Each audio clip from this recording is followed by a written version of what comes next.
तो ये कहानी शुरू होती है 2018 से, जब एक लड़की जिसका नाम विभा होता है और वो मध्य प्रदेश के सतना के धारावी एक जगह पड़ती है, वहां की रहने वाली होती है।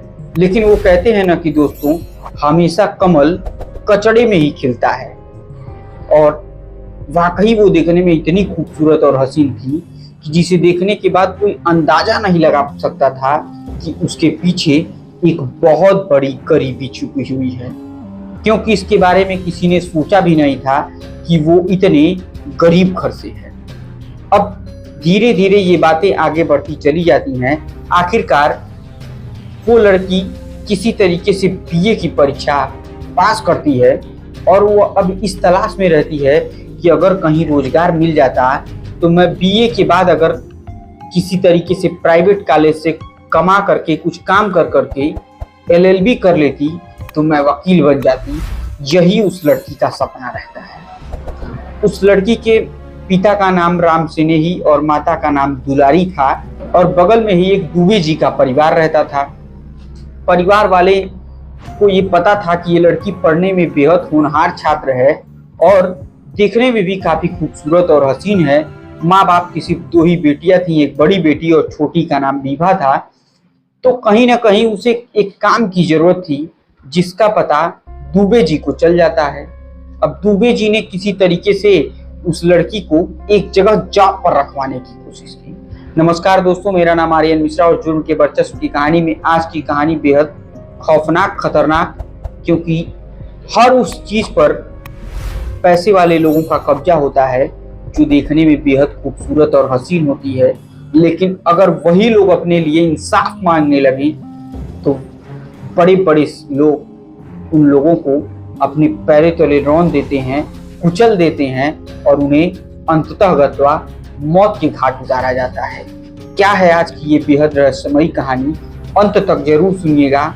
यकीन मानिए, एक गरीब के साथ इतना बड़ा अन्याय आपने कभी नहीं देखा होगा। तो दोस्तों, अगर आप इस चैनल पर नए हैं तो कृपया चैनल को सब्सक्राइब, वीडियो को लाइक और वीडियो को ज़्यादा से ज़्यादा शेयर कीजिए। और आइए हम देर न करते हुए सीधे फिर उसी कहानी पर चलते हैं। तो दरअसल दोस्तों, ये लड़की काम के सिलसिले में तो काफ़ी परेशान हो जाती है। तो एक दिन दुबे जी ने एक डॉक्टर साहब का नाम बताया जिनका नाम होता है डॉक्टर आशुतोष त्रिपाठी, जो वहीं पास के एक रोड पर दंत चिकित्सक थे और उनका एक छोटा सा क्लिनिक चलता था।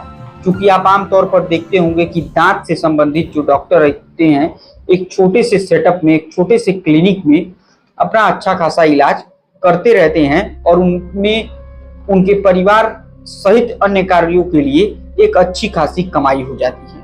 आखिरकार सब कुछ बिल्कुल ठीक ठाक चल रहा होता है, कहीं किसी प्रकार की कोई दिक्कत नहीं होती है और मामला आगे बढ़ता चला जाता है। एक दिन अचानक दुबे जी के दांतों में दर्द होने लगता है और वो पहुंच जाते हैं आशुतोष त्रिपाठी के पास, जो डॉक्टर होते हैं। अब वहां पर दुबे जी अपने दांतों का इलाज करते करते उस विभा नाम की लड़की के बारे में चर्चा करने लगते हैं और बताते हैं कि अगर इस लड़की को किसी तरीके से काम मिल जाता तो बहुत बड़ा जीवन में उपकार हो जाता। इसी बात पर डॉक्टर साहब कहते हैं कि मुझे भी एक लड़की की जरूरत है, अगर वो हुई हो तो बताइए, अगर देखने में ठीक ठाक हो तो मैं अपने लिए अटेंडर के तौर पर उसे रख लूंगा। बात तय हो जाती है।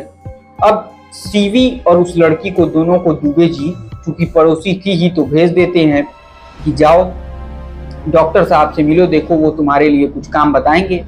वो लड़की आती है, डॉक्टर साहब से मिलती है, अच्छी तरीके से दोनों लोगों में बातचीत होती है और बातचीत के दरमियान एक जो अच्छी बात रहती है कि डॉक्टर साहब ने जैसे ही उसकी सीवी देखी और उसका शक्ल देखा, ये दोनों देखने के बाद डॉक्टर साहब इतना ज्यादा इम्प्रेस हो जाते हैं उस लड़की से कि वो उसे बिना देर किए 6,000 रुपयों की नौकरी पर तुरंत रख लेते हैं। अब जैसे ही वो 6,000 रुपयों की नौकरी पर रखी जाती है तो वो बेहद खुश होती है और खुशी से झूम उठती है और उन्हीं 6,000 रुपयों की पहली माह का जो तनख्वाह होता है उसे ले जाकर के एक प्राइवेट कॉलेज में एलएलबी का दाखिला भी ले लेती है। इसी भरोसे कि डॉक्टर साहब के पास रहेंगे, कुछ इधर उधर से भी मिल जाएगा तो मेरा जीवन यापन हो जाएगा।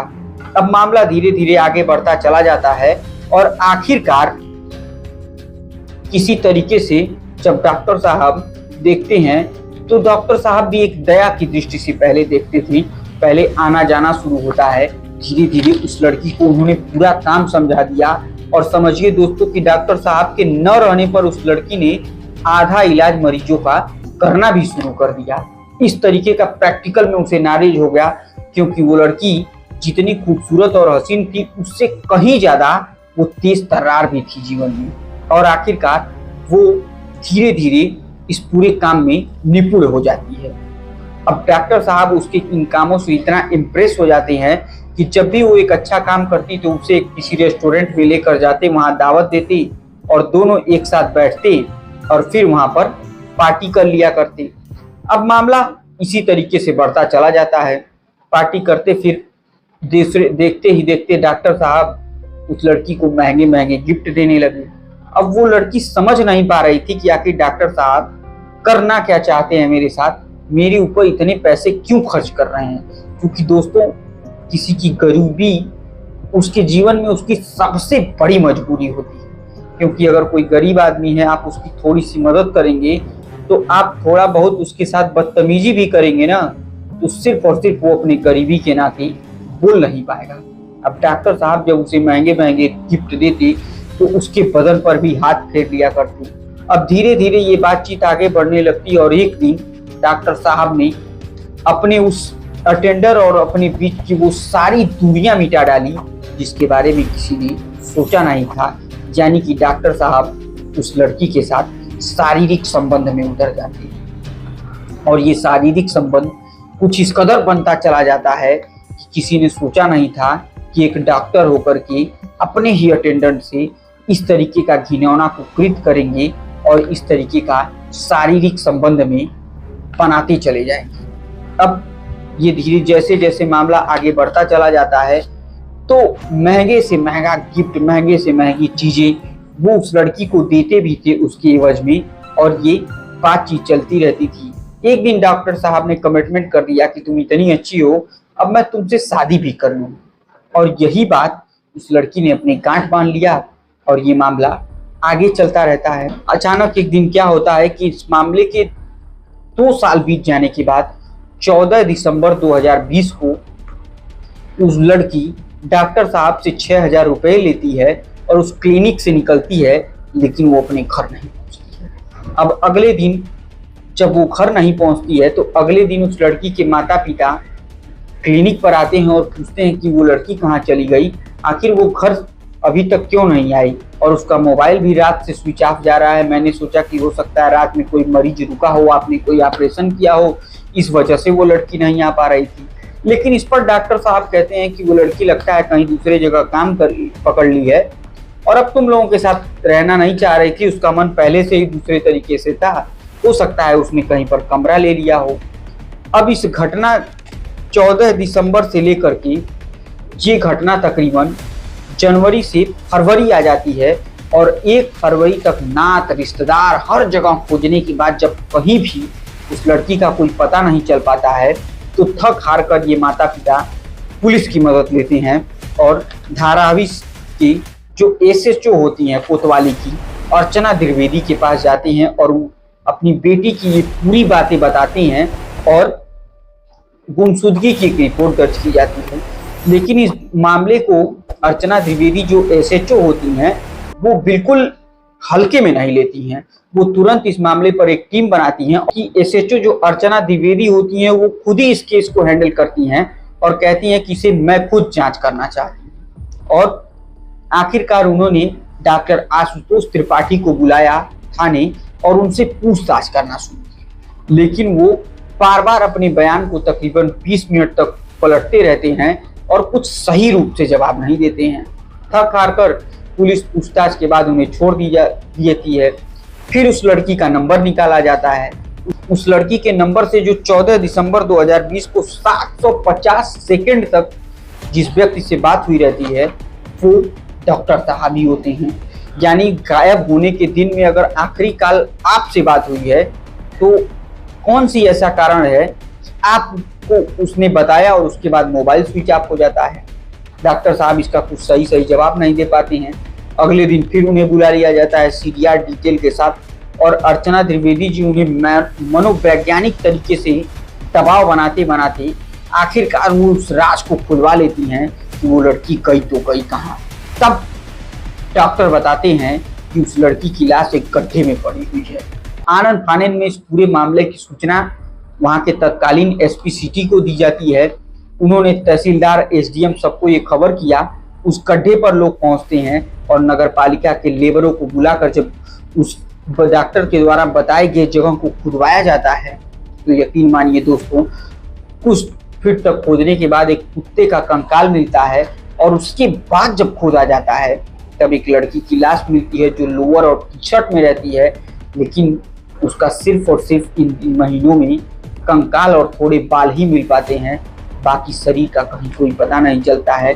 उस लोअर और टी शर्ट की शिनाख्त के बाद माँ बाप ने पहचाना कि ये मेरी बेटी है और आखिरकार इस लाश को कब्जे में लिया जाता है, डीएनए सैंपलिंग किया जाता है और उसके बाद ये तय हो जाता है कि ये लड़की और कोई नहीं विभा ही थी। तब पुलिस वालों ने डॉक्टर साहब से पूछा कि आखिर वो कौन सी ऐसी मजबूरी थी जिसकी वजह से आपने इस लड़की का कत्ल कर दिया।